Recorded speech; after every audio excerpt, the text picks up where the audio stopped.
Don't give up on our marriage for a mistake. Luke Abrams parked at his workstation and waited for the Grateful Dead Ripple song to finish before turning off the engine and opening the door. He looked up at the neon sign above the entrance to the building and felt proud when he saw Abrams Manufacturing written above the door. The guard at the door greeted him as Luke made his way to his corner office on the top floor. His CFO had told him that the company was now worth $20 million. And not a month went by that some firm or venture capitalist didn't want to discuss buying the business. Luke wasn't interested, as he loved his job, his business, his team of people, and he saw no reason to cash out at this young age. Life was good. His family life had been great all these years. He and Becky, his wife of 14 years, had struggled at first when he started his business, but now lived very comfortably. Becky worked part-time as a marketing consultant and often worked from home. She was tall, 5 feet 8 inches tall, with fiery red hair and an incredible body. Her breasts and ass were perfect, and she had bonus legs that stretched for miles. Their sex life was really good, although Luke had noticed a definite decrease over the last 6 months, from 3 to 4 times a week to just once a week. Becky also seemed to be more attached to her phone, sending messages to God knows who, and one day when he picked it up to check match results, he noticed that it was now password protected, something that hadn't been the case in the past. He talked to her about sex and how she had become more reserved and quiet in their interactions, but she said that she felt older and more tired, and he should just know that she loved him more than he ever imagined. They talked about kids. She didn't want any yet, but he told her how important it was to him, and she agreed that within 6 months she would give up birth control. She wasn't as excited about it as he was, but he thought she was thrilled with the idea. As Luke sat in his office thinking about it, his friend and VP of Sales, Chad Warwick, walked into his office looking shy. Chad had been friends with him in college, and they had played soccer and hockey together in high school. He wasn't his best friend, but Luke considered him close. Now the relationship was a mixture of friendship, but also Luke was the boss. And although he treated his employees as partners, Luke ultimately decided what they should do. Chad peeked through the door and said, "Boss, I'm not feeling well today. I think I have the flu or something, so if you don't mind, I'm going home to bed and I'll be back either later or tomorrow. I'm done with the proposal for the new climate control systems. I'll see you tomorrow." "Okay, Chad, hang in there and hope you feel better." Luke decided to work more on the new business line he was going to create and opened his workstation to pull up the files. He noticed that he had an older version and remembered that he had worked on it over the weekend and saved the files on his home computer instead of uploading it to the company server. He decided that he would ask Becky to email the file instead of driving home. He tried calling the home line, but the phone switched to voicemail. He tried Becky's cell phone, but it was off, which he thought was odd considering she had a work day. Oh well, that was okay. He'd make it home in 20 minutes. Luke was enjoying the weather and the good tunes on the NPR when he turned down his block and pulled up in front of his house. He spotted a car in the driveway that looked familiar, and it didn't take him long to realize it was his friend Chad's Lexus. Luke parked on the street, walked up the driveway, and quietly opened the front door. The first floor was quiet, no lights or radio on. Becky wasn't in the study at the desk. He walked to the kitchen and then heard moans and voices coming from the master bedroom. He couldn't believe in his mind and heart what he already knew in his gut. Someone was making love to his wife in his bed. He grabbed a long Wusthof knife from the shelf and slowly walked up the stairs. He stood in the hallway, obscured by the door jamb so they couldn't see him, but he could hear what they were talking about. They were hugging and talking, and he heard Becky say, "Chad, we can do this a few more times. I think Luke is getting suspicious of my aloofness and my constant texting on the phone. And I don't make love to him more than once a week because I feel so guilty. And it feels so wrong to make love to you and then to him the next day. I've really enjoyed our little affair for the past 4 months. It's my indulgence of my desires to have dirty and illicit sex before I go off the pill to have kids. So I want you to make love to me, because this will be the last time here, and then the Denver conference, and then we're done. Luke remembered that Becky had told him that she was going to a marketing conference in Denver in 2 weeks, and he quickly realized that it coincided with the sales conference that Chad would be attending in Denver that same weekend. Luke was crushed by what he heard. He pulled out his phone and turned on the video, slowly peering out from behind the door jamb. His wife, Becky, was now riding his friend and employee, Chad, riding him like a bucking horse. At that moment, Luke burst into the room, shooting the phone in one hand and a knife in the other. He grabbed Becky by the hair, ripped her away from Chad, turned her around, and pushed her onto the bed. She screamed and saw it was Luke. Her eyes widened, her mouth fell open, and she wailed, "Luke, this doesn't mean anything." At that moment, she tried to get up and walk over to Luke, and Chad tried to move to the edge of the bed and stand up. But Luke held out the knife and yelled, "Both of you sit on the bed and shut up, or you will find a 12-inch blade in your chest. Now!" They both sat up and pulled the sheet up. Becky started sobbing uncontrollably, and Chad started telling Luke, "Boss, it's really nothing. It's just sex. Just a distraction for us. It doesn't mean anything." "Luke, I love you. It was just meaningless sex with Chad. It doesn't change how I feel about you. It was just the last time I sow some wild oats before you and I settle down with kids. Please, Luke, it's okay. Send Chad away. Come and give me a hug and I'll make it up to you." Luke looked at her like she'd lost her mind. "Becky, doesn't that mean anything? Well, I think you've proven that our marriage means nothing to you. You've demonstrated that you don't respect me and that I was a fool to believe that you loved me. How can you say you love me when you've been making love to Chad in my own bed for months? You want me to cuddle with you? I can barely look at you and I will never touch you again, that's for sure. Now just sit there and shut up, you fool." Becky recoiled at the sight of his anger and hurt. He had never spoken to her like that. He practically idolized her and treated her with love and respect, and his response cut straight to the soul. With those words, Luke made a quick call, looked at Chad, and said, "Janie, it's Luke. I'm sending you a video of Chad making love to my wife Becky in my bed. I don't know if you knew he was abusing you and the kids, and I'm just sorry to have to tell you this." Luke was quiet for a few minutes before hanging up the phone and then said to Chad, "She tells you not to worry about coming home.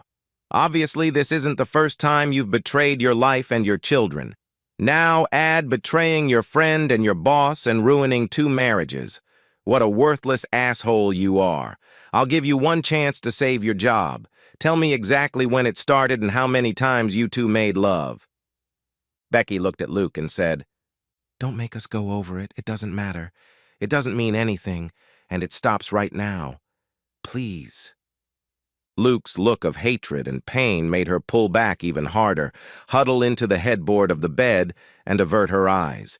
She continued to cry and sob as Chad answered Luke.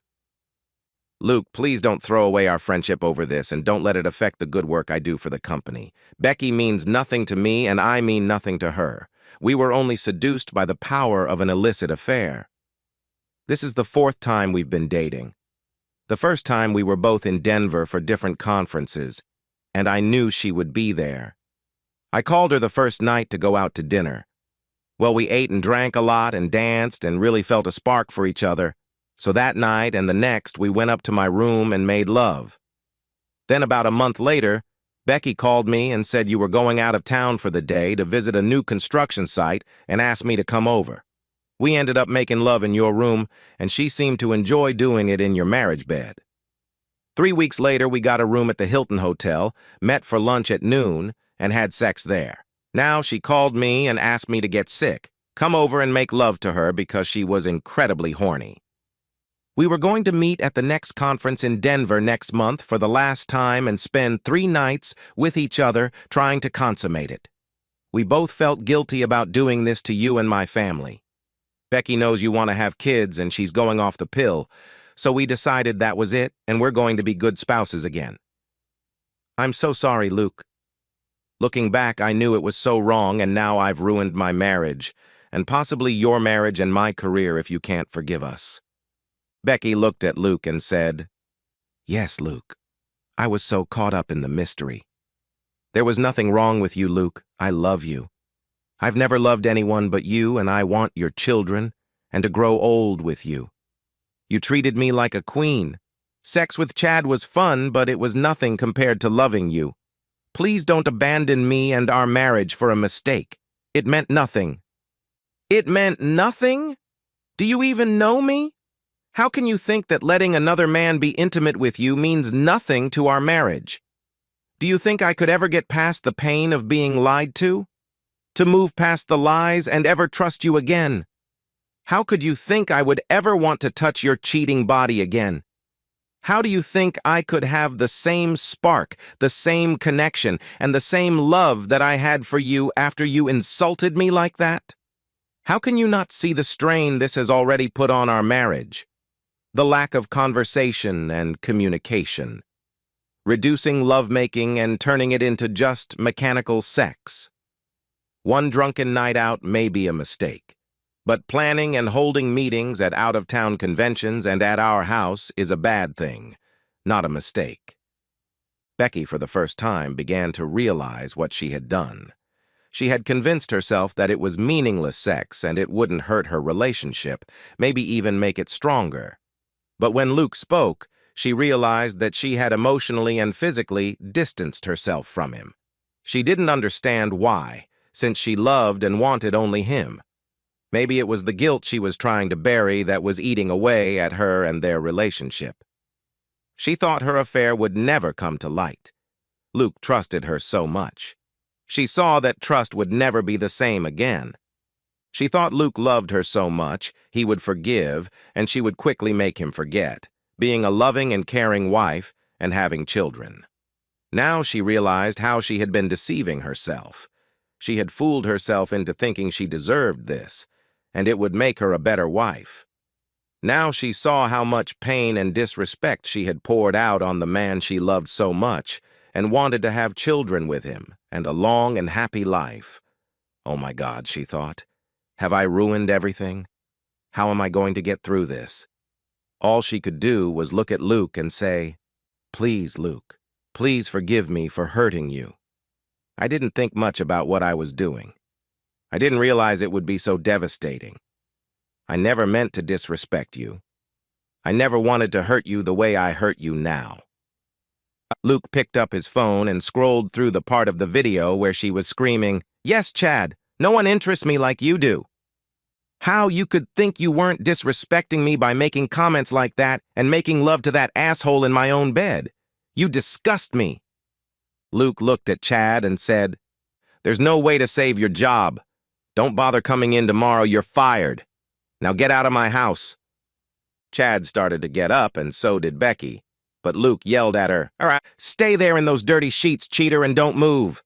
She squirmed in the bed as she saw the hurt and resentment on Luke's face, replaced with anger and pure hatred.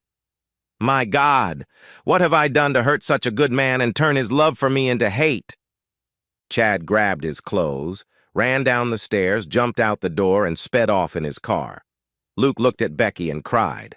She got out of bed and tried to go over to him and hug him, but he looked at her in disgust, turned away, and held up the knife to keep her away from him. She burst into tears and ran to the bathroom, locked the door, turned on the shower, and sank to the floor. She hoped that maybe if she gave Luke space, he would calm down and they could talk. It was her only hope. She cried and washed for half an hour. After washing her face, toweling herself dry and putting on a robe, she quietly opened the bathroom door, fearing another furious scream from Luke and knowing she deserved it. But the room was quiet. She looked out into the hallway, and the house seemed quiet. Luke, I'll make up a spare bedroom for you and stay away from you for as long as you want, until you calm down enough to let me talk to you, explain my actions, and apologize. She heard no reply. She saw that the dresser drawers were open and empty, and most of the clothes in his closet were gone. 2 large suitcases from the closet were gone. Then she turned around and saw a 12-inch butcher knife stuck up to the hilt into the pillow and mattress. She realized Luke was gone and could only hope he stayed safe, didn't hurt himself, and would return her calls when he calmed down in a day or 2. She went into the spare bedroom, threw herself on the bed, curled up in a fetal position, and cried until she fell asleep. Luke went to his office and spent a very restless night on the couch in the adjoining conference room. He notified HR and security that Chad was terminated. Later that morning, Chad did show up on site, assuming Luke had cooled off, but security took his badge, walked him to his car, and told him that if he showed up again, the police would be called. Luke spent a couple hours alone at his desk, pondering where to go next.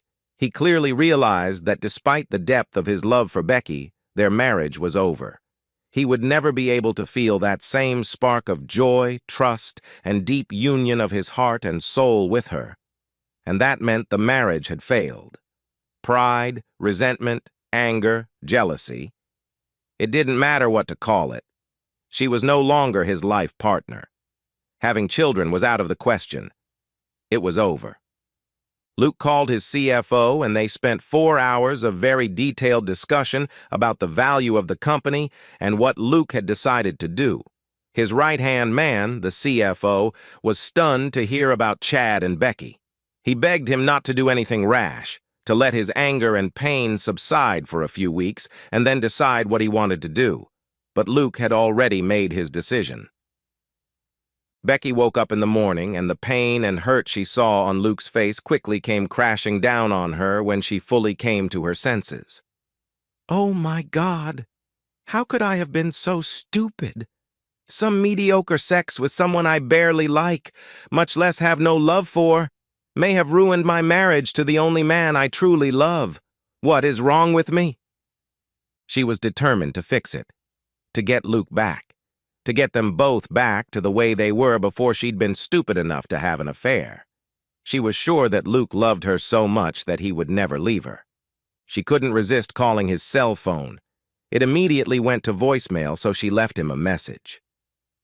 "Luke, I'm so sorry. I love you so much, and I know I hurt you, and I'm so ashamed. But Luke, you love me and I love you, and we can get through this. I'll do whatever you want me to do to make it go away. I promise I'll be the best wife and mother you could ever hope for. Please come to me or call me. I need you. Please talk to me, Luke." There was no response from Luke that day or the next. On the 3rd day, she called his administrator Brenda at the office. Brenda was very close to Luke, in fact idolized him, and Luke had told her about what had happened between Chad and Becky. Brenda returned Becky's call and explicitly informed her that Luke was busy, instructed her not to let her call him personally, and that he would be happy to be left alone until he was ready. Becky assumed that she'd meant willing to talk, but Brenda hadn't actually said that. Well, at this point, Becky assumed that Luke needed time. Becky called Chad and now knew that Luke had indeed fired him from his job. She had also heard that Chad's wife had kicked him out, and he had moved back in with his parents. He hinted that he wanted to come over and talk to Becky about Luke forgiving them, but she told him to back off, and that she never wanted to talk to him again. She placed most of the blame on him, even though she subconsciously realized that she was fooling herself and felt just as guilty, if not more so, than Chad. She couldn't understand why she'd really done it and how stupid it had been to risk everything they had with Luke. Becky gave Luke a week and then couldn't take it anymore. She called his cell phone, but the number was no longer in service. She called his office and was told that Luke would not be available and she should stop calling. This was too much for her. She had to go all out. She had wanted to keep her affair a secret, hoping and assuming that Luke wouldn't want family and friends to know that she had cheated on him, but now she started calling all of his friends and asking if they knew where he was staying and what he was thinking. They all replied that they had nothing to tell her, and that Luke had told them it was their own business. The disdain with which they treated her made her realize that Luke had probably told them about the affair, and that added to her shame and sadness. Becky eventually called Luke's parents to see if he was staying with them, But when they picked up the phone and she introduced herself and said hello, they hung up. She called again and they switched to voicemail. She went to Luke's company and talked security into letting her into the lobby. They called Brenda, who approached Becky and bluntly asked her what she needed. Becky was close to tears and said, "I want my husband to come downstairs and talk to me. He should respect his wife enough to talk to me and let me explain." Should he respect his wife as much as she respected him in their marriage? Maybe you need to think more about what you did. Anyway, Luke doesn't work here anymore. He has sold the company and moved out of the area and has made it very clear that he is not giving you any information about his current status, well-being, or location. Now please leave, or I will have security escort you off the premises. Becky rushed home in utter confusion. Sold the company? He would never do that. Left the neighborhood? Why wouldn't he talk to her? She sat down to her email and tried to write him a long letter of apology, but when she sent it to both his personal and work email addresses, it came back, addresses invalid. She called his parents again, but they blocked her number. She went back to the spare bedroom and collapsed on the bed. For the next 4 weeks, Becky lived like a zombie. She heard nothing about Luke, not a word about where he was or how he was coping with their marriage. In desperation, she hired a private detective firm, and eventually they sent her a report with limited information. They told her that Luke had sold his company, and although the exact price hadn't been made public, it was estimated to be gone for more than $20 million. They told her that he had closed all of Becky and Becky's joint accounts and credit cards, canceled his phone, internet, and email, sold all of his valuables, and apparently left town. They told her that Luke had paid off the mortgage on the house and put the bill of sale in her name. They were unable to get any of his friends, co-workers, or relatives to tell them anything about his whereabouts or how to contact him. 8 weeks after Luke left, a man came to the front door and handed Becky an envelope. She saw that Luke's name was written on the address label and opened the envelope, hoping to get some information. The first thing that fell out when she opened the envelope was his wedding ring, then some paperwork, and then a photograph that had been cut into strips. Picking up the pieces of the photo, she saw that it was their wedding portrait that had been put through a shredder. She couldn't stand it and cried for several minutes until she was able to open the rest of the contents of the envelope. There were legal documents and a letter. In the envelope was a flash drive. She grabbed the letter and started reading. "Becky, I know you wanted to see me, talk to me, and were sure we could end your affair. You thought it was just meaningless sex, a mistake, something I should just forget, and that we would go back to our marriage as it was before you decided to break our wedding vows and my trust. I was amazed that you could delude yourself into thinking that the same, or even close to what we had, was ever possible. I know you never loved me, at least the way I loved you, since you were able to deceive me. You didn't seem to realize the pain you caused. No one had ever hurt me like that, and the fact that it came from the woman I loved more than life was too much to ever forgive. I could never trust you again, never be able to touch you or make love to you again. Maybe you don't remember what happened, or maybe it wasn't important to you. If so, I have attached a video of you and Chad destroying our marriage. Your words alone are enough to break my heart every time I think of them. From the calls I initially received from our very close friends and family about how I could leave you and why I was so cruel to disappear from your life, it is clear to me that you never took responsibility for your actions. I'm sorry to say that this same video with another letter was sent to these people to make them realize the depth of the betrayal, and that there was nothing that could be done about it. I was so devastated and destroyed by you that I decided to take revenge. I am not happy with my actions, but I believe they were the only path open to me. I have decided that from this day forward, you will never hear from me again. You will never see me again, and I will never return to our home, our town, maybe even our state. I guess I'll never understand why you did it. What drove you to do it? I hope you figure it out before you have another serious relationship, and I hope you remember my pain before you start cheating on someone again. I hope that someday in the near future I can get over the pain, humiliation, and disrespect I went through, and I can remember the old days in our relationship that were filled with love. I hope that someday, instead of the hatred I feel for you, I can at least feel indifference, or I can find forgiveness or understanding. However that may be, you'll never know. You may not care, but I'll never know it. And that's what I'll live with. Goodbye. The last set of papers in the envelope was titled Dissolution of Marriage, but at this point, Becky saw nothing through her tears and collapsed to the floor. It had been 5 years since Luke had disappeared, and just as the letter had said, Becky had not heard a word from anyone about his health, his spirit, his whereabouts, or his life. Luke was very generous in the divorce decree, offering her $1 million, a house and property, in lieu of any ongoing financial support. Her attorney told her that this was the best offer she could get since the $22 million that Luke sold the company for was not kept in the United States and would never be available for any legal compensation. Becky really didn't care. In her opinion, she deserved nothing and would never fight what Luke thought was fair. At first, her life was very difficult, as friends and family saw the devastating video of her making love to Chad in her marital bed. She realized how much she had hurt Luke and how she herself had caused him to hurt her by sending the video. She also realized that it was a way to prevent anyone from asking about what had happened and if they could be together again. She felt extremely humiliated, embarrassed, and hurt that friends and family had seen it, but realized that it wasn't yet as bad as what she had done to Luke. She lived with her shame and, at her parents' insistence, decided to see a therapist to work on her grief and depression and try to turn her life around. She had a few dates, but she never seemed to enjoy herself or let anyone in on her private thoughts and pain, so nothing ever progressed beyond a few painfully awkward encounters.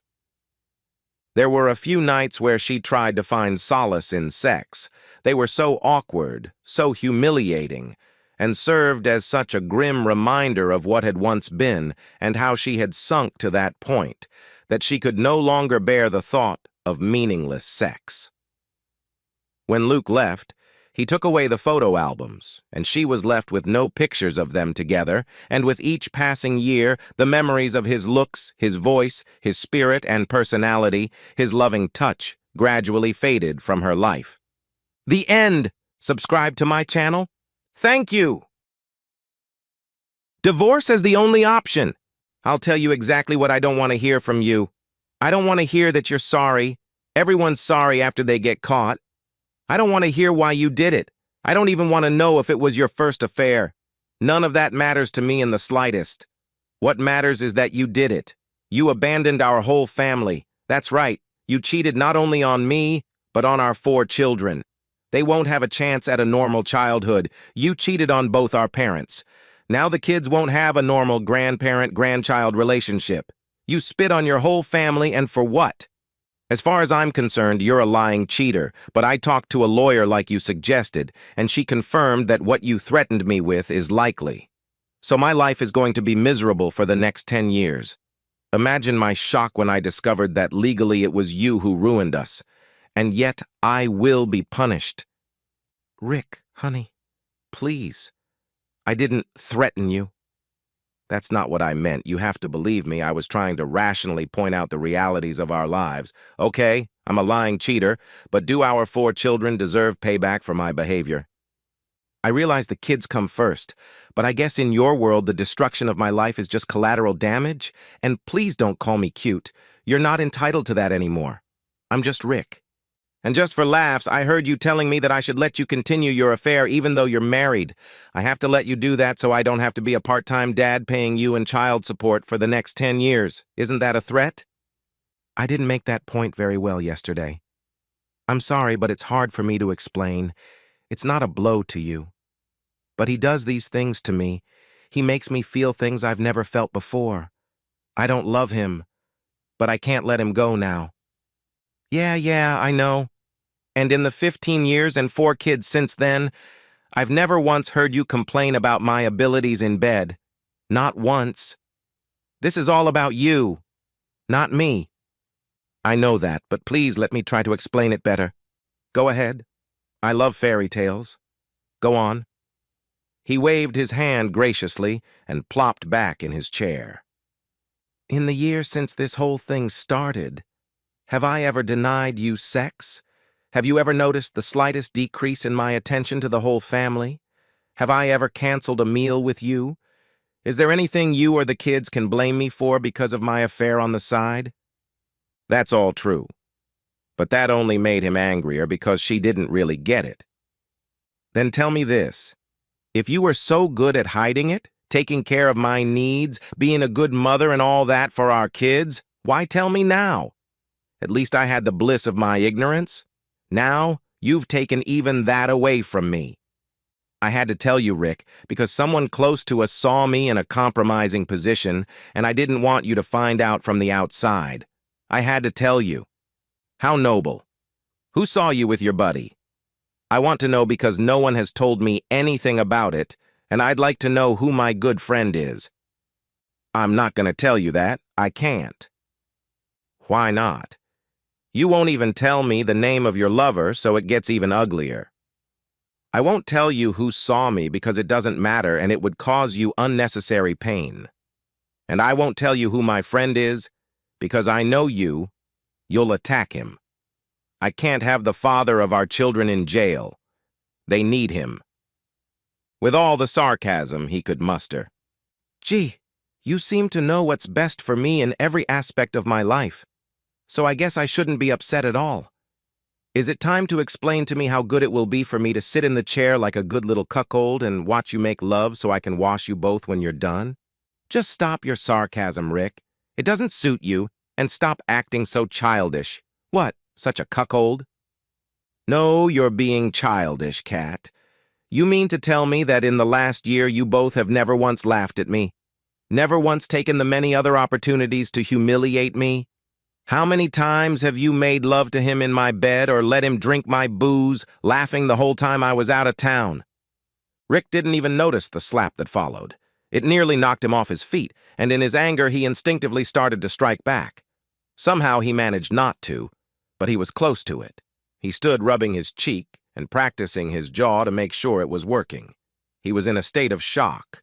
Shocked because she'd hit him, and horrified because he'd almost hit her back. He knew it was time to leave. He had to keep his distance between them. For her part, Kat was just as stunned by his violence against the man she loved. She opened her eyes wide and covered her mouth with her hands, unable to speak. She began to cry. Everything was falling apart. This was not at all how she wanted the conversation to continue.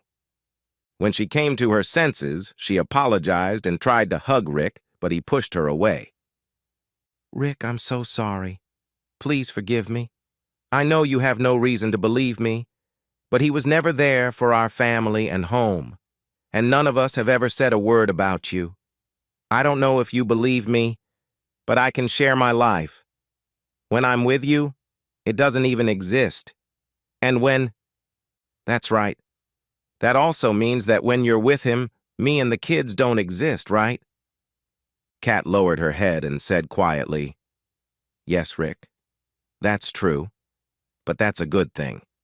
I was going to say, how could you ever think I could humiliate you? But under the circumstances, I guess there's no point in arguing about it. But it's true, nothing like that ever happened. Know that I'm going to do a DNA test on the kids. Kat was about to slap him again, but he grabbed her arm and spoke threateningly. Don't try that again. I'm trying my best to keep my composure. And frankly, what you've been doing to me all these months doesn't give you the right to be shocked by my words. Okay, Rick, I understand, but we have to work this out somehow. My friend is out of our lives. You mean this asshole? It was a statement, not a question, and all the venom that had built up inside him was included in those words. He's not an asshole, Rick. He's a good guy. Of course he is. He's just a nice guy who makes love to other people's women. By the way, while we're on the subject, Do I need to get an STD test? I mean, how many other wives is he servicing? What putrid diseases is he carrying around with him? Sure, you can do that if you want, but he and I have both been tested weekly since our friendship began. I insisted on it so you and I wouldn't be at risk. That's great. I certainly don't want to hurt your feelings, but forgive me if I do it anyway. Thank you for also letting me know you were making love to him without protection. You made me wear birth control after our youngest was born until I was cut off. I know you too well, Kat. What was your plan if that bad head would get you pregnant? Just another collateral damage to my life, raising someone else's child. I seriously want to know since I had a vasectomy. Can I expect the same speech? Look, Rick, you raise this child as your own, or I'm going to take everything you hold dear from you. Is that something I should look forward to? Of course not. It's never going to happen. Can't we just focus on how we're going to solve our problems as adults? You mean work through our problems so you can sleep with your lover and stay married to me? Work through that? I'm getting out of here before I do something stupid. If there's an emergency, you can contact me through my parents. I'll stay with them until I figure out what to do. I'll think about what you said, but right now I'm considering divorce as my only option.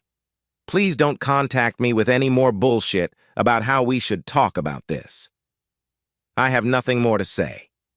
You've made your position perfectly clear. Rick did stay at his parents' house. He laid everything out to his mom and dad, including his conversation with Kat. His dad was shocked and supportive. He didn't try to influence Rick's decision one way or the other. He just told him that he would stand by him no matter what Rick decided.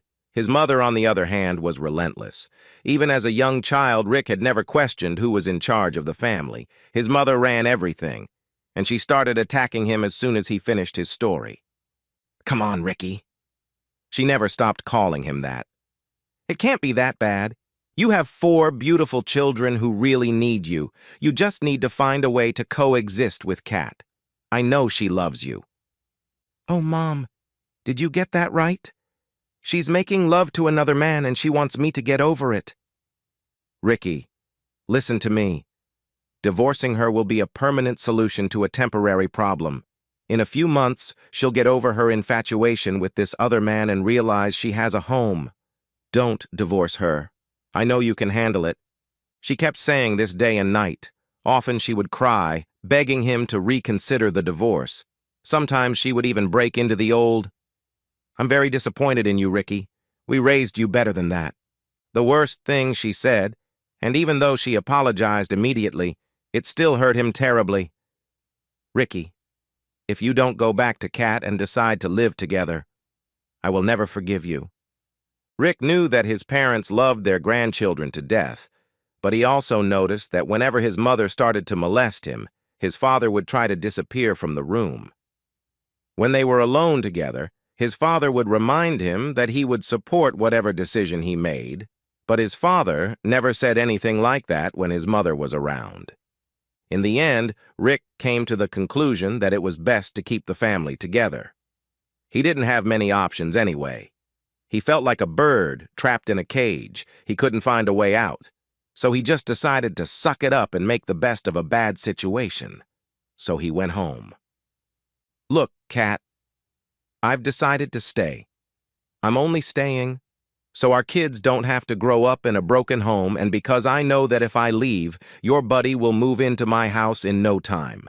I will not subject our children to that. However, I'm only going to stay here until little Amanda turns 18, and then I'm leaving. I'm going to turn the study into my bedroom because I don't think I want to be in the same bed with you after you cheated on me. No, no, no. She stomped her foot. You're going to sleep with me. I've been living with my friend for a year now. Have you ever seen or felt anything that raised suspicion? No, I haven't. You're sleeping with me, and that's final. Besides, what will the kids think? Since you're going to stay home, we have to have some decorum. If you want to leave after the other kids leave and Amanda turns 18, so be it. In the meantime, we sleep together. Kat understood it this way. She knew that Rick loved her and that their relationship would work out in time. She wasn't going to give him any reason to distance himself. She vowed to herself that she would be even more careful with her lover in the future to make sure that Rick didn't see or feel anything that would make him angry or hurt. Of course, the kids were beyond happy that he was home, but Rick was even happier. He couldn't be away from them. Even during his business trips, he made it a habit to contact them every day. He also never forgot to bring them home small gifts. The sight of their euphoria gave him hope that he could get through this. Things didn't go well at first. Although Kat no longer bothered trying to convince him that everything was okay, she did a full course of pressuring him to make love to her. But Rick couldn't do it. He tried his best to act normal, but he found it difficult, and an uneasy truce developed between husband and wife. It was very hard for Rick not to get angry whenever Kat left the house alone. Even though she told him that she only saw her friend once or twice a week, in Rick's mind, it was every time Kat left the house alone, and it hurt him deeply. Kat tried everything to make him feel more comfortable, but it didn't work. So after going through a few rough weeks, she decided to see a marriage counselor.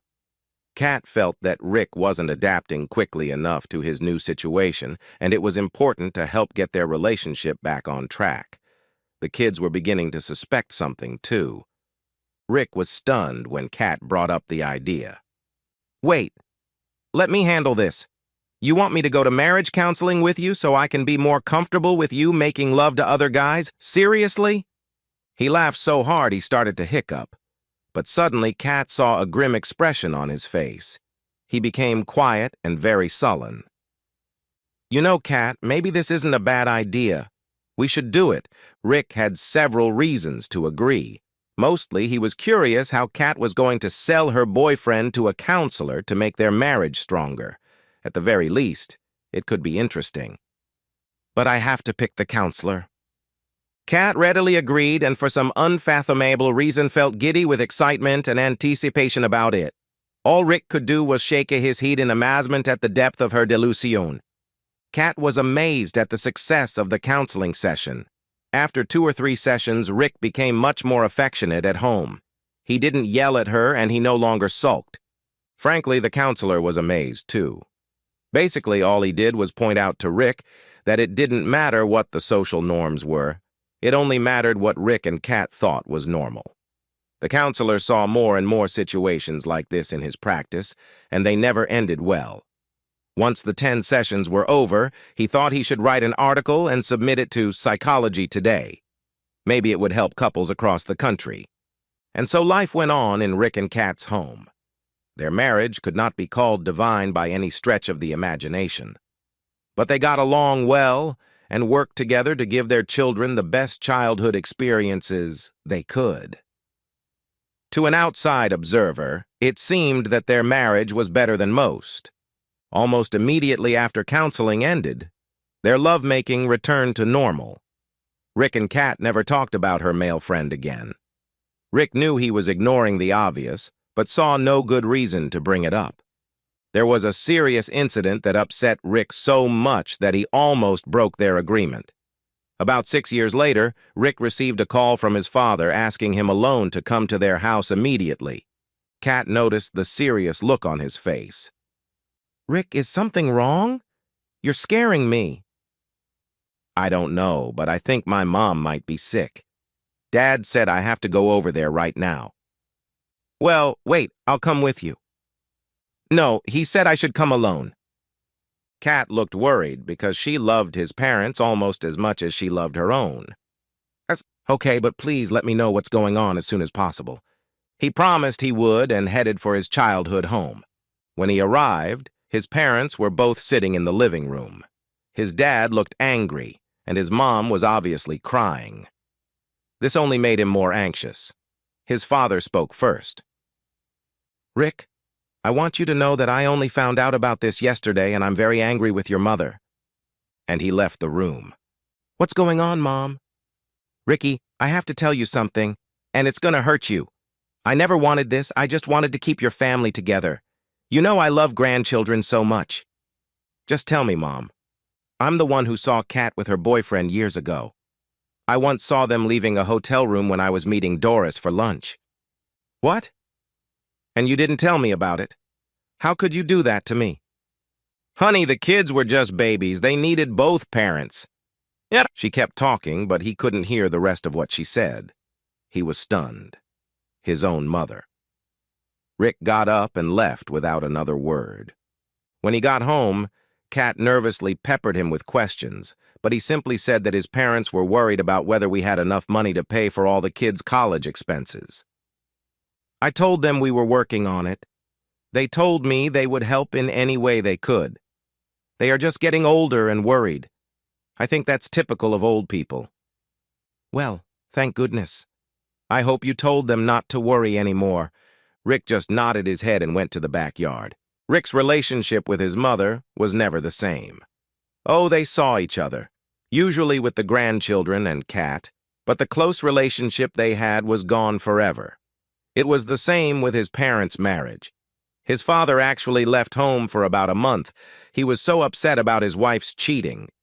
Unfortunately, his father passed away about a year after this encounter. He died a sad man, and it really bothered Rick. He had a few somber days after the funeral. To Kat's credit, she was with him every step of the way and helped him out of his depression. Rick's resolve to leave his wife began to wane. He felt strongly about it, but he realized that his wife loved him and that she was trying to be with him, so he hesitated. Their oldest left for college. The next two followed. Amanda would turn 18 in a couple more years.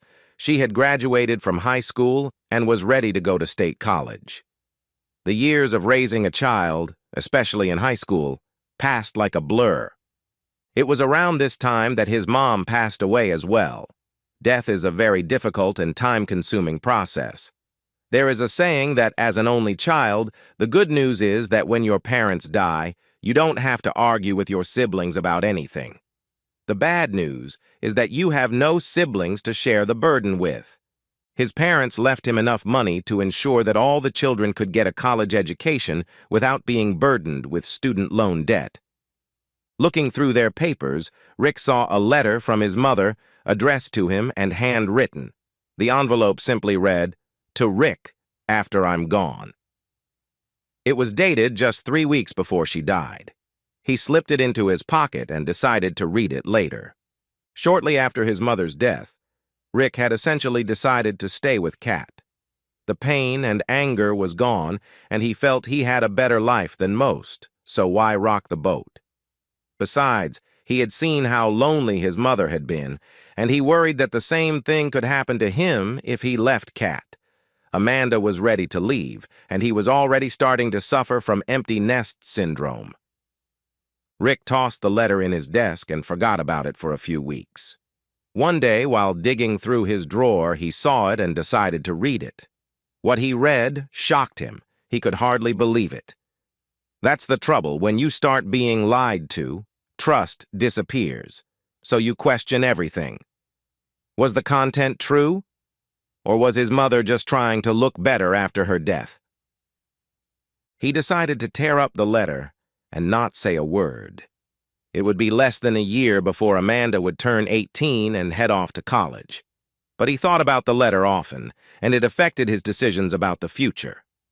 The day after Amanda left for school, Rick sat down next to Kat. "Kat, I've met with a lawyer, and I'm going to divorce you. Are you going to go to the office to sign the papers, or can I serve you? I don't want to embarrass you, but I have to move on." "But why? We've been so good all these years." "Because I don't love you, Kat, and we agreed that I would stay until Amanda turned 18. "You don't love me?" "No, Kat, and my love didn't gradually disappear. It stopped the moment you threatened me. I owe it to myself to walk away as we agreed 10 years ago. I know our paths will cross again because of children and grandchildren, so I'll be polite, but we're done." "Come on, Rick. You mean all those times we held hands? The countless times you told me how much you loved me and the lovemaking wasn't real? I know the difference between sex and love, and you made love to me." "I lied to you, Kat. It was an act. And you know why?" Kat was crying openly now. She didn't say anything, just shook her head negatively. Because I realized something, and it hit me like a ton of bricks. You can divorce me at any time and for any reason. Why do you think I agreed to counseling? We live in a no-fault environment. You could file for divorce just because I forgot to take out the trash or forgot your birthday. What if eventually you fell in love with your boy toy? I would have become a part-time dad. You had all the power in our relationship. I couldn't take any chances, so I tried to be the best dad I could, and with you, I pretended. I don't believe you. I know you love me. I know you do. I would never do anything like this to you. She screamed hysterically and sobbed uncontrollably. Maybe it was only now that she finally realized the true depth of her actions. Wait, please, Rick. There's something I have to tell you. I haven't seen my boyfriend or been with anyone but you in almost 10 years. Am I supposed to believe that? That's pretty risky even for you, Kat. Rick really felt that Kat would say or do anything to get what she wanted. I swear it's the truth, Rick. I've been a completely faithful wife to you for months after we talked. Why and what happened? You never said anything to me. I thought you wouldn't believe me anyway, so I didn't say anything. What happened was that as soon as I told him that now you understand our relationship, he started to change. When we were together, he started belittling you, calling you a wimpy horn player. He started telling me I should cut you off and said all kinds of perverted things when we were close. Finally, one day I got fed up and slapped him and left. I never came back. And I was never with anyone else but you. How many times did you slap him? Just once. Why do you ask? No reason. At least he and I are the same even in that. So you kept it to yourself all these years? Yes, Rick. I decided the only thing I could do was to be the best mother and wife I could be, and I thought we were good. Well, I'm giving you this. You have been an amazing mom. I don't see how anyone could be better, and I know you will be a great grandmother, but I have to tell you that my pain is there and isn't going anywhere. I will also give you credit for trying to be a good wife. I know the closeness we had before your affair never returned, but I knew you tried and that you cared about me.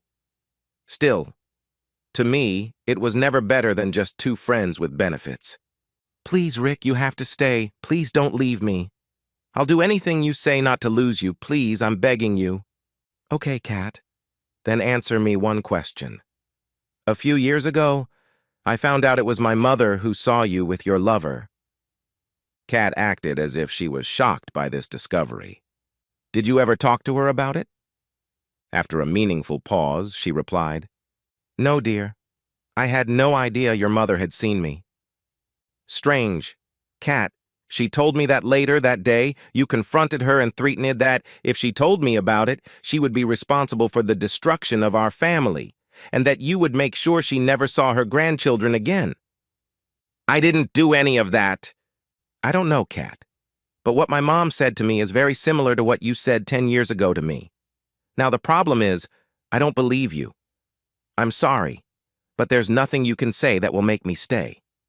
Anyway, it's time for me to do something for myself.